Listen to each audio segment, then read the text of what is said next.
नमस्कार किसान भाइयों, कैसे हैं? कमेंट बताना। आई होप आप लोग मस्त होंगे। किसान भाइयों, क्या आपने कभी सोचा है कि 1 एकड़ खेती से 2 महीने में 5 से 6 लाख रुपए कमा सकते हैं? नहीं सोचा? किसान भाइयों, आपको सोचने की जरूरत नहीं, क्योंकि आज मैं आपको एक ऐसे स्मार्ट किसान से मिलाने वाला हूं जो कि एक दो नहीं, ऐसे कईयों कम अवधि वाली सब्जियों की खेती करके काफी अच्छा मुनाफा कमा रहे हैं। तो आइए आपको मिलाते हैं किसान भाई से और लेते हैं पूरी जानकारी कैसे ये गोभी की खेती करके काफी अच्छा मुनाफा कमाए हैं। नमस्कार सर। जी नमस्कार। सर, वैसे तो आपके परिचय की जरूरत नहीं है, क्योंकि हमारे बहुत से ऐसे यूट्यूब फैमिली हैं जो आपको बकायदे जानते हैं। जो अगर टेक्निकल खेती कोई भी किसान कर रहा है वो आपको ना जाने तो मैं समझता हूं कि वो टेक्निकल खेती नहीं कर रहा है। तो लेकिन मैं चाहता हूं कि कुछ हमारे ऐसे नए फार्मर हैं जो खेती की तरफ बढ़ रहे हैं और हमारे जो नए सब्सक्राइबर हैं उनके लिए आप थोड़ा सा अपना परिचय बता दीजिए। नमस्कार किसान भाइयों, मेरा नाम देव मौर्य है और अक्सर आप लोग हमें स्मार्ट किसान यूट्यूब चैनल पे देखते होंगे। आज हमारे पास आए हुए हैं हमारे पास के ही रहने वाले ग्रीन फार्म के राजन जी, और जो कि देखना चाहते हैं कि यहाँ पर हम गोभी की खेती किस तरीके से कर रहे हैं। तो आज इसी के संबंध में हमारी इनसे बातचीत होने वाली है। जी सर। सर, अभी मैं आपके चैनल पे बहुत सी ऐसी वीडियो देखा और यहाँ के रियल में भी वही देखा कि आप टारगेट करते हैं कम अवधि की खेती करके काफी अच्छा मुनाफा कमाते हैं। हमारे बहुत से ऐसे किसान भाई हैं जो साल साल भर खेती करके भी उतना मुनाफा नहीं कमा पाते हैं। तो वैसे जानना चाहेंगे आप कौन कौन सी फसल की, कम अवधि वाली फसल की कौन कौन सी फसल ऐसी है जिसकी आप बढ़िया से खेती करके अच्छा खासा मुनाफा कमा रहे हैं? देखिए, हमारी कई स्ट्रेटेजी होती है खेती करने की। जी। तो किसी एक स्ट्रेटेजी के साथ हम चलना नहीं पसंद करते हैं। अभी यहाँ पर आप लोग देख रहे हैं गोभी तो लगी हुई है, लेकिन इसके साथ केला भी लगा है। जी जी। तो हम बागवानी की खेती करते हैं। जैसे हमारा केला हो गया, नींबू है, एप्पल बेर है। ये हमारी मुख्य फसलें बागवानी की हैं। दूसरी जो सब्जियों की खेती होती है, तो सब्जियों की खेती में हमारे पास ब्रोकली है, फूल गोभी है, पत्ता गोभी है, टमाटर है, बैगन है, परवल है, लेट वाली मटर है, और धनिया, मूली, पालक ये समाप्त हो चुकी हैं। तो काफी ज्यादा हमारे पास फसलों ऐसे का। में देखा जाए तो ऐसी कोई खेती है ही नहीं जो आप कर देना हो। जी, देखिए, हम चाहते हैं कि समय देखते हैं, क्योंकि बचपन से पिताजी के साथ खेती किए। अभी पिताजी को रिटायरमेंट दे दिए हैं कि आप आराम कीजिए, और अब हम खेती संभालते हैं। तो सब खेती कर चुके हैं, और ऐसे में आप कोई भी बारीकी पूछिए किसी भी सब्जी के बारे में, आपको टोटल हम बारीकी देंगे, वो भी व्यवहारिक वाली। वैसे भी इसमें कोई दो राय नहीं है, जो आपका चैनल फॉलो कर रहे हैं, चैनल पे देख रहे हैं, उन्हें तो बखूबी पता होगा आपके बारे में। तो आज हम अपने किसान भाइयों को ये चीज जानकारी दिलाने के लिए आए। जैसे आप टारगेट करके खेती करते हैं, वही खेती बहुत से किसान भाई करते हैं, लेकिन उतना प्रॉफिट नहीं कमा पाते। हाँ। गोभी हमारे साइड में बहुत लोग खेती करते हैं, लेकिन हम देखते हैं बस नॉर्मल प्रॉफिट उनको मिलता है और उसी में वो खुश रह जाते हैं।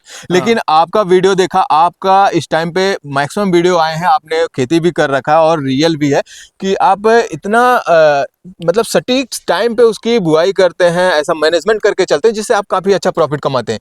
तो थोड़ा गोभी के बारे में बताइए, जैसे हमारा कोई किसान भाई किस तरीके से गोभी की खेती करे ताकि वो भी अच्छा खासा मुनाफा कमा सके। देखिए, गोभी की गणित अगर आप लोग समझ लीजिए तो आपको काफी अच्छा प्रॉफिट देगी, काफी कम लागत में। अब गोभी का गणित है क्या? एक वीडियो हमारे चैनल पे आप देखे होंगे जिसमें हमने बताया था कि किस तरीके से मैं 50 से 60 रुपए प्रति किलो गोभी अपनी बेच करके 5-6 लाख रुपए कमाया था। हालांकि हर बार ऐसा नहीं हो पाता है, लेकिन इसमें गणित अगर आप लोग सेट करते हैं तो काफी अच्छा चांस रहता है कि हमें अच्छा रेट मिल ही जाएगा। तो ऐसे में क्या होता है कि अब की बार जब आखिरी वाली बारिश हुई है, तो ऐसे में जितने भी ऊंचाई पे किसान गोभी लगाए थे और जितने निचले इलाकों में गोभी लगाए थे, सबकी फूल गोभी प्रभावित हुई थी। दूसरी चीज ये थी कि अब की बार जो अक्टूबर और नवंबर में लगन विवाह का समय था, ये था, तो जो अगेती गोभी थी, जो लोग बचा ले गए, और उस बारिश के बाद जो लोग तुरंत प्लांटेशन कर ले गए, उनकी उस विवाह के सीजन में गोभी आ गई, जिसकी वजह से रेट अच्छा मिला। और आप एक चीज देखे होंगे कि जैसे शादी या अन्य कार्यक्रम का सीजन समाप्त होता है, गोभी का जो रेट होता है सन्न से एकदम नीचे। अभी जब हम लोग ये वीडियो शूट कर रहे हैं तो आज 3 जनवरी 2025 आ गया है, और गोभी का रेट पूर्वी उत्तर प्रदेश से लेकर के दिल्ली, कोलकाता तक गोभी का रेट 3 रुपए किलो से लेकर के 5 रुपए किलो जा रहा है। आप हमारे खेत में खड़े हैं, गोभी का कहीं भी प्रोडक्शन नहीं हो रहा है। अभी तो प्रोडक्शन होगा तब जब लोगों की गोभी समाप्त हो जाएगी तब। तो वो जो गैप था, तो हम उस समय गोभी तैयार किए। अब उस समय गोभी तैयार करने के पश्चात हमने देखा कि उसके बाद लोग प्लांटेशन धुआंधार कर रहे हैं। तो ऐसे में हमें वो 10 से 20 दिन का ब्रेक देना था, तो हमने अपना फूल गोभी का जो है ये ब्रेक दे दिया। हालांकि 10-20 हमारी भी सस्ते वाले रेट में गई है, लेकिन हम हमेशा फूल गोभी तैयार किए रहते हैं। जैसा कि आप लोग खेत में खड़े हैं, तो ये वाली गोभी अभी हमारी 20 दिन बाद निकलना शुरू होगी। वो वाली जो गोभी है वह अभी लगभग 35 से 40 दिन, और अभी एकदम जो नया प्लांटेशन हुआ है जी। लगभग वो 60 से 65 दिन में निकल लेगी। जी। तो ऐसे में क्या होता है ना कि अगर हम शिफ्ट वाइज प्लांटेशन करते हैं तो अगर रेट गिर गया तो हमारा थोड़ा सा जो गोभी है यही कम रेट में जाएगी, बाकी अच्छे रेट मतलब में। हमेशा पार्ट पार्ट में निकलेगा, तो जो पार्ट आपका कम रेट वाले में गया उतने ही का सिर्फ आपको घाटा होगा, बाकी आपको अच्छा रेट मिलेगा, तो वो एवरेज आपका प्रॉफिट ही बढ़िया हाँ, रहेगा। तो इसमें दो घटनाएं काफी अच्छा काम की। जैसे बारिश हुई, सबकी गोभी खत्म, सब लोग लगाना शुरू किए, और ऐसे में क्या हुआ कि वो गोभी जो तुरंत लोग लगा ले गए, क्योंकि उस समय नर्सरी तैयार करना संभव सही से था नहीं, तो काफी कम ही लोग लगा पाए बारिश के तुरंत बाद। तो जो लोग लगाए वो अच्छे रेट में बेचे हैं। अब उसके बाद फिर क्या है कि जब मौसम अनुकूल हुआ गोभी के लिए, गोभी की मध्यम या पछेती बुआई शुरू हुई, तो ऐसे में क्या हुआ कि सब लोग लगाना शुरू कर दिए। तो ऐसे में क्या हुआ कि गोभी का रेट धड़ाम से नीचे आ गया। अब जो गोभी का जो रेट गिरा है ये ज्यादा दिन के लिए नहीं गिरेगा, ज्यादा से ज्यादा 10 से 20 दिन के लिए रेट गिरेगा। और उसके बाद आप देखेंगे कि फिर एक गोभी के रेट में तुरंत उछाल आएगा, क्योंकि गोभी की खेती अगर आप किए हैं, 1 एकड़ की हार्वेस्टिंग करनी है, तो ज्यादा से ज्यादा 10 से 15 दिन में आपका खेत पूरी तरीके से खाली हो जाता है। और जब सबका निकल रहा है तभी तो रेट इतना गिरा है। तो मतलब सबका हार्वेस्टिंग 10 से 15 दिन में खत्म होने वाली है। ऐसे में हमारी ये जो गोभी जब सबकी खत्म हो जाएगी तब निकलना शुरू होगी, तो रेट जो है यह बेहतर मिलेगा। तो सर, जैसा कि आपने पूरी जानकारी तो लगभग दे दी, अब बात करते हैं जैसे हमारा कोई किसान भाई है, गोभी की खेती करना चाहता है, तो वो कब से शुरू करे प्लांटेशन करना, और कब से उसका हार्वेस्टिंग, ताकि उसको जाके सही टाइम पे मिले, इसके बारे में थोड़ा संक्षिप्त में जानकारी दे दीजिए। देखिए क्या होता है ना कि जब हम किसी की नौकरी करते हैं तो अच्छे से वहां पर जा करके प्रॉपर समय देते हैं। सुबह 10 बजे पहुंच गए ऑफिस और 4 बजे तक वहां मन से लगे हुए हैं। लेकिन किसान जब अपने खेत में काम करना होता है ना तो सोया रहेगा। अच्छा, बगल वाला बुआई कर रहा है तो चलो यार हम भी नर्सरी डाल देते हैं गोभी की। और उसके बाद क्या हुआ कि ठीक है, बगल वाले का कटा तो हमारा भी कटा, तो सबका ऐसे ही चलता है। आप जब तक अपने हिसाब से गुणा गणित नहीं करेंगे तब तक आप मामला सेट नहीं होगा। मतलब भेड़ की चाल लोग चलते हैं, तो उसी में तो आपको करना ये है कि हम ऐसा मान के चल रहे हैं कि आप एक नए किसान हैं और उस हिसाब से हम जानकारी दे रहे हैं। अगर आप नोट करना चाहें तो नोट भी कर सकते हैं। सबसे पहले चीज हम बात करना चाहेंगे, जो फूल गोभी की खेती होती है ना, ये रबी के मौसम की खेती है। और एक नए किसान के तौर पे पहली बार अगर खेती करने जा रहे हैं तो फूल गोभी चाहे सस्ती बिके या महंगी, लेकिन आपको करना है अनुकूल वातावरण में। इससे क्या होगा कि आप सीख लेंगे कि फूल गोभी की खेती आप लोग किस तरीके से कर सकते हैं। ठीक है, उसकी रिक्वायरमेंट क्या क्या होती है। तो आप लोग सितंबर में इसकी नर्सरी तैयार कीजिए, अक्टूबर में इसका पौधरोपण कीजिए, और नवंबर लास्ट दिसंबर में आप लोग इसकी हार्वेस्टिंग कर सकते हैं। और ऐसे में आप लोगों को कीटनाशक और फंगीसाइड का ना के बराबर उपयोग करना होगा, और वहीं पर जो फर्टिलाइजर होते हैं वह भी कम मात्रा में प्रयोग करने होंगे। वैसे तो गोभी की जो फूल गोभी की खेती होती है अब तो 12 महीने इसकी खेती हो रही है। अच्छा, तो हम इसका रेट आपको बता दे रहे हैं जी। जो फूल गोभी का रेट होता है ना, ये दिसंबर और जनवरी में ज़्यादातर उम्मीद होती है कि गिर जाएगा। कारण ये होता है कि अनुकूल वातावरण में सब लोग इसकी खेती कर सकते हैं और इस समय बारिश होती नहीं है। तो ऐसे में जो निचले इलाके के, जो ऊंचाई वाले इलाके के हैं, सभी किसान गोभी लगाते हैं, और सभी किसान की फूल गोभी दिसंबर और जनवरी में ही आती है। तो ऐसे में अगर गोभी का रेट गिरता है तो दिसंबर जनवरी में ही रेट गिरता है। अभी जब ये वीडियो 3 तारीख को शूट कर रहे हैं तो 3 से 5 रुपए किलो जा ही रही है। जाहिर सी बात है, गिरी हुई है। तो अब जब गोभी जो आपकी है तो उसमें क्या होता है कि ये देखिए, जैसे शादियों का सीजन है कि नहीं है, और फिर समाज में कौन कौन से इवेंट होने वाले हैं जिसका प्रभाव सब्जियों के रेट पे पड़ सकता है। सब्जियों का जो रेट होता है ना, यह क्षेत्रीय होता है। हो सकता है कि हमारे यहाँ सब्जी 5 से 10 रुपए किलो जा रही हो, कहीं पर 50 से 60 रुपए किलो जा रही हो। क्योंकि क्या है कि अगर हम फूल गोभी यहाँ से काफी दूर भेजते हैं तो यह खराब हो जाती है, तो इनका रेट क्षेत्रीय होता है। जैसे कुछ किसान भाई ये कहते हैं कि भैया फूल गोभी कब से बिकने लगी, तो आपको बताएं कि हमारे यहाँ क्या है, जलालपुर मंडी है। जलालपुर मंडी में फूल गोभी जो बिकने जाती है ये फूल से बिकती है, एक फूल के पीस के हिसाब से बिकती है। और वहीं पर जब हम आजमगढ़ मंडी में इसको लेके जाते हैं तब ये किलो के हिसाब से बिकती है। तो इसमें विभिन्नताएं देखने को मिलती हैं कि कहीं पर फूल के हिसाब से बिक सकता है, कहीं पर किलो के हिसाब से बिक सकता है। तो आप सभी चीजों का अध्ययन कीजिए कि कितने लोग इसका पौधरोपण कर रहे हैं और मौसम किस तरीके से है, मौसम कैसी करवट ले रहा है। अगर सितंबर के लास्ट में एक भारी बारिश होती है तो इसका मतलब ये है कि आने वाले 90 दिन तक फूल गोभी का रेट गिरने वाला नहीं है। जी तो ऐसे में आप तुरंत नर्सरी डालिए, तुरंत प्लांटेशन कर दीजिए। अच्छा, 90 दिन वाली नर्सरी जब डालने जा रहे हैं तो वह फूल गोभी की वैरायटी कौन सी होनी चाहिए? 60 दिन के अंदर तैयार होने वाली होनी चाहिए, क्योंकि जी 30 दिन तो आपका लग जाएगा नर्सरी तैयार करने में। जी जब जी 60 दिन के अंदर तैयार होगी तो जाकर के फूल गोभी का रेट आपका अच्छा मिलेगा। जी तो अगर आप लोग कोई चीज करते हैं तो पहले ये देखिए कि आखिर वो आपको करना क्यों चाहिए और जी उसमें लोग गलतियां क्या करते हैं, आप वह गलती ना करें। तो सब कुछ छांट बीन करके जब करेंगे तो आप जा करके एक अच्छा रेट प्राप्त करेंगे। अदरवाइज अन्य लोगों की तरीके से करेंगे तो सब्जियों का रेट आपको सही नहीं मिलने वाला है। जी ठीक है। तो हम ये कहेंगे कि अगर आप लोग सब्जियों में आ रहे हैं ना, तो आप लोगों को शेयर मार्केट की तरीके से एकदम नजर बना करके रखनी पड़ेगी कि भाई क्या क्या चीजें हो रही हैं, कैसे कैसे रेट ऊपर नीचे जाएगा। क्योंकि अगर बारिश हुई, आज बारिश हो जाए, भारी बारिश हो जाए और खेतों में पानी लग जाए, तो फूल गोभी का रेट तुरंत, मतलब सब्जियों का रेट तुरंत ऊपर चला हाँ जाएगा। ये ठीक है। जी तो जी मौसम की वजह से काफी ज्यादा प्रभावित होता है। हाँ, जैसे धान गेहूं या अन्य फसलें लगा रखे हैं, उसमें बारिश आती है, आंधी आती है, तो उतना रेट फ्लैक्चुएट नहीं करता है। लेकिन सब्जियों का रेट तुरंत, अभी जी भारी बारिश हुई, तुरंत रेट ऊपर। जी जी। और बात करते हैं, जैसे आप गोभी के साथ और भी ऐसी खेती करते हैं जिसमें काफी अच्छा मुनाफा कमाते हैं, तो उसके बारे में थोड़ा सा जानकारी हाँ, दीजिए। देखिए, जिन किसानों के पास बजट नहीं है, नए हैं जी या उनके पास मतलब कम उम्र है, कई किसान ऐसे होते हैं कि घर वालों से बोल देते हैं कि हाँ, कुछ हम अलग हट करके करना चाहते हैं, ज़्यादा बजट नहीं होता है।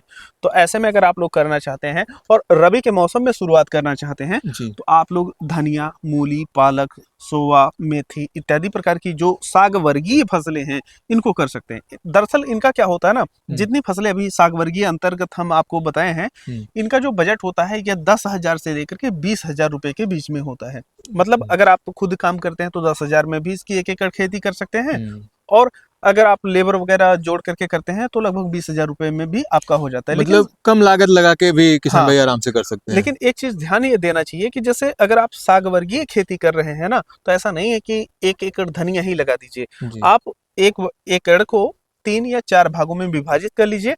धनिया, पालक, सोआ, मेथी, मूली इत्यादि हम्म प्रकार की साग वर्गीय फसल लगाइए। हम्म तब जा करके जब आप बाजार में लेके जाएंगे तो आपका मिक्स रहेगा, क्योंकि जो हाँ, साग पालक खरीदेगा ना, तो सोआ, सोआ मेथी मेथी, भी लेगा, मेथी भी खरीदता तो है। वो ये चीज देखा गया कि हमें एक दुकान पे सब मिलने चाहिए। हाँ, तो वो क्या होता है ना कि अगर आप सिर्फ मेथी उगा देंगे तो आपका नहीं बिकेगा। जी मेथी के साथ सोआ चाहिए, सोआ के साथ पालक चाहिए, तब जा करके आपका ज्यादा बिकेगा हम्म और अच्छे रेट में बिकेगा। तो इस चीज का आप लोगों को ध्यान रखना चाहिए। अच्छा, सागवर्गीय फसलें क्यों?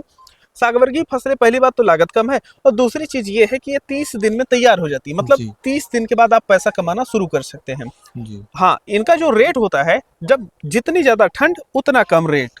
एक सूत्र याद रख लीजिएगा। जी ठीक है, जितनी कम ठंड उतना ज्यादा रेट। अगर टेम्परेचर 46 डिग्री सेल्सियस जा रहा है, 50 डिग्री सेल्सियस जा रहा है, तो जो आप धनिया का रेट देखेंगे 400-500 रुपए किलो तक जाता है। अभी हम लोग स्वेटर पहने हैं और जैकेट पहने हैं, फिर भी ठंड लग रही है, धनिया का रेट 10 रुपए किलो जा रहा है। तो ये सूत्र भी है, और ये सूत्र ऐसे ही नहीं डेवलप हो जाता है, जब कई सालों तक आप उसमें काम करते हैं ना, तब जाकर के ये सूत्र डेवलप होता है। तो किसान भाई ऐसे ही रणनीति जानने के लिए फसल के बारे में कैसे क्या मैनेजमेंट होता है, कब खेती करें, कब उसका बढ़िया प्रॉफिट मिलेगा, सारी जानकारी आपको हर एक फसल के बारे में मिलेगी स्मार्ट किसान यूट्यूब चैनल पे। और सर मैंने अभी आपका एक चीज़ और बताना चाहते हैं, जो आपने किताब लिखी है उसके बारे में थोड़ा सा हमारे व्यूअर्स को जानकारी दीजिए, और वो कैसे अपने घर पे ऑर्गेनिक फंगीसाइड कीटनाशक हाँ, कंपोस्ट देखिए ये कैसे तैयार करें। क्या है ना कि हम खेती कर रहे हैं, जी तो मैं अपने घर के लिए ऑर्गेनिक करता हूँ। जी जी अब लोग बोलेंगे कि भाई मैं सबके लिए क्यों नहीं करता हूँ, क्योंकि उसकी कॉस्ट ज्यादा आती है। जी जी मैं ऑर्गेनिक किया था, मैं बाजार में लेके गया, उसका भी वही रेट मिला और उसकी कॉस्ट ज्यादा आई, तो हमें घाटा हुआ। तो क्या हम किए कि हम अपने घर के लिए ऑर्गेनिक करते हैं, चाहे वो अपना सब्जियों की खेती हो या गेहूं की खेती हो। मैं गेहूं की भी खेती करता हूँ, ऐसा नहीं अच्छा गेहूं की खेती नहीं करता हूँ, हाँ लेकिन गेहूं में सोना मोती उगाता हूँ, अच्छा वो बेस्ट होता है। और सामान्य गेहूं की खेती नहीं करते हैं। तो काफी लोग रिक्वेस्ट किए भैया हम भी करना चाहते हैं, पर जब हम करने जाते हैं ना, तो एक समस्या ये आती है कि समझ में नहीं आता है कि कौन से जैविक उर्वरक, जी फंगीसाइड, कीटनाशक कैसे प्रयोग करें। जी तो इसी समस्या को ध्यान में रखते हुए हम एक संकलन तैयार किए, 101 खाद, आपका फंगीसाइड, कीटनाशक, मतलब सभी चीजें हैं। और उसमें जो किसान मित्र कीड़े हैं, जी उनके जरिए भी, यांत्रिक विधि के जरिए हम रोग को कैसे कंट्रोल कर सकते हैं, मतलब सभी 101 चीजें अब उसमें कवर की हैं, तो आप समझ ही सकते हैं। तो ये जो बुक है ना, अगर आप लोग रासायनिक खेती कर रहे हैं, उस बुक का सहारा ले रहे हैं, तो आप अपने खेतों में रासायनिक विधि में जो रसायन है इसको कम कर सकते हैं, लागत को घटा सकते हैं। और वहीं पर अगर आप लोग जैविक खेती करने जा रहे हैं ना, तो आपकी जो जैविक खेती है यह काफ़ी ज़्यादा आसान हो जाएगी, क्योंकि आपको पता रहेगा कि अच्छा हमको फास्फोरस की अगर फसलों में कमी दिख रही है तो उठा के हड्डियों का चूरा अपने खेत में डालना है, ठीक है। और वहीं पर फास्फोरस और नाइट्रोजन दोनों की कमी पड़ रही है, तो ऐसे में गोबर की खाद उठा करके डालनी है। जी। पोटास फास्फोरस की कमी अगर पड़ रही है तो उठा के मुर्गी की खाद डालनी है। और अगर कीट लग रहे हैं तो इनके लिए हम ये कीटनाशक अपने घर पे बना सकते हैं। मतलब अगर आप लोग जैविक खेती करना चाहते हैं तो पहली चीज ये है कि नाम मात्र का प्रोडक्ट आपको बाहर से खरीदना चाहिए, बाकी सारे प्रोडक्ट आपके आसपास अवेलेबल हैं, आप उनको अपने घर पे बना करके और जैविक खेती आराम से कर सकते हैं। ऐसा नहीं कि जैविक खेती कर रहे हैं तो आपको बाहर से खाद खरीदने की जरूरत है। तो यही चीज को ध्यान में रखते हुए हम किताब लिखे, और ये किताब अब काफी ज्यादा किसानों ने पसंद किया है। और वो किताब 101 रुपए में मिल रही है, मतलब एक टॉफी से भी कम कीमत में आप लोग एक नई चीज बनाना। एक आइडिया आपको, एक हाँ, खाद या फिर ये कीटनाशक कोई भी बनाना हो, सिर्फ 1 रुपए में 1 रुपए में बनाना सीख सकते हैं और उपयोग करना शुरू कर सकते हैं। तो ये जो किताब है वो काफ़ी ज़्यादा हेल्प की है। और अगर आप लोग भी प्रयोग करना चाहते हैं तो किताब ई बुक के रूप में है। और किताब की मांग इतनी ज़्यादा आई कि लोग बोले कि इसको हमें इंग्लिश में दीजिए, क्योंकि हम हिंदी प्रॉपर नहीं जानते हैं। तो बाहरी लोगों के लिए इंग्लिश में भी हम इसे लिखे, और अब इंग्लिश में भी अवेलेबल है। तो अगर आप इंग्लिश चाहें तो इंग्लिश, हिंदी चाहें तो हिंदी। और जैसे हमारा कोई किसान भाई इसको परचेज करना चाहे तो वो कैसे परचेज करेगा? देखिए यहाँ पर आप लोगों को एक व्हाट्सएप नंबर दिया गया है जी। 73 1001 5005। तो ये जो नंबर है इस पे आप लोग 101 रुपये का पेमेंट कर दीजिए। पेमेंट करने के पश्चात आप स्क्रीनशॉट उसी पे व्हाट्सएप कर दीजिए और ये किताब तुरंत आप लोगों को मिल जाएगी। किताब आप लोगों को पीडीएफ फॉर्मेट में मिलती है, और इस वजह से आप लोग अपने मोबाइल पे, लैपटॉप पे या टैबलेट पे किसी भी तरीके से आसानी से पढ़ सकते हैं और अब उसे अपने खेतों में प्रयोग कर सकते हैं। तो किसान भाई, अगर आप भी अपने खेतों में जैविक उर्वरक, फंगिसाइड, कीटनाशक यूज करना चाहते हैं और अपनी लागत को कम करना चाहते हैं तो ये किताब आप दिए गए नंबर पे व्हाट्सएप करके पेमेंट करिए। पेमेंट का आप स्क्रीनशॉट व्हाट्सएप करिए और ये किताब आप आसानी से ले सकते हैं। और सबसे बड़ी बात है, ये आपको पीडीएफ के रूप में मिलेगा, जिसको ना फटने का ना खोने का डर। कहीं भी रहिए, मोबाइल में पढ़िए, नॉलेज आपको मिलता रहेगा और अपने खेतों में यूज करके काफ़ी अच्छा मुनाफा आप कमा सकते हैं।